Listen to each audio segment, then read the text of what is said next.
Hearing more about imposter syndrome these days, which is when you feel like you just don't deserve to be where you are in life, professionally or even personally. Yeah, these severe feelings of anxiety and self-doubt could keep you from achieving your goals. Joining us now with some tips to combat imposter syndrome is author Elisa Licht. Nice to have you with us. Welcome to the show. Thank you so much. I'm so happy to be here. Well, so we hear a lot about it, but define what is imposter syndrome and how do you know if you're actually suffering from it? I think it's that voice in your head that when you ask yourself, do I deserve to be here? Am I smart enough? Am I good enough? Should I really be the person who's chosen? And you start to forget about your skills and your experience and really focus on that self-doubt, which can cripple you. Yeah, obviously that's not a good thing. I mean, what about just fake it till you make it? Does that work or what? So a lot of people will say they hate that phrase because you want to be authentic. You don't want to be faking it till you make it. But what's interesting is confidence comes from doing.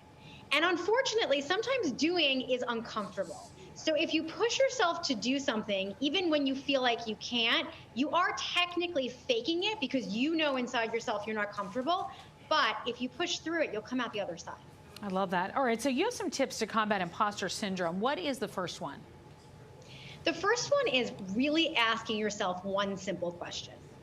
Why not me?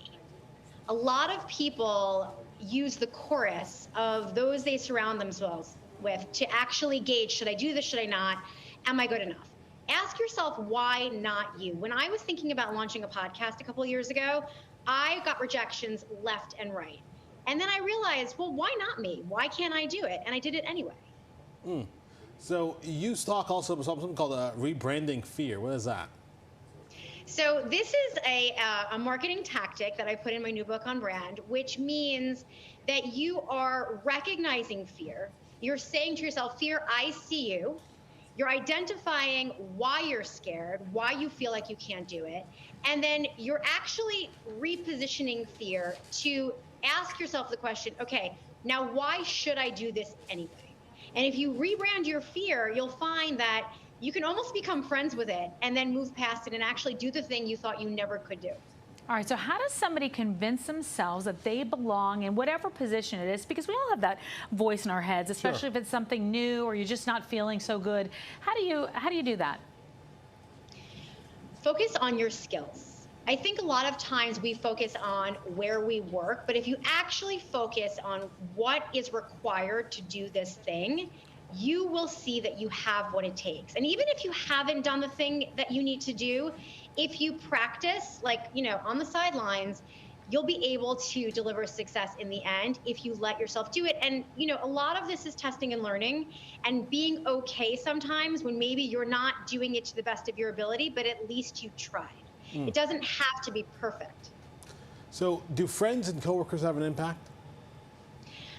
Who you surround yourself with has a huge impact. And we need to surround ourselves with people who see a better version of ourselves than we see for ourselves.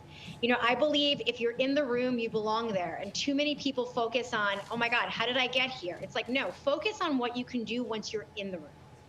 I love that. If you're in the room, you belong there. Yeah. That's good. Elisa, thank you so much for being with us this afternoon.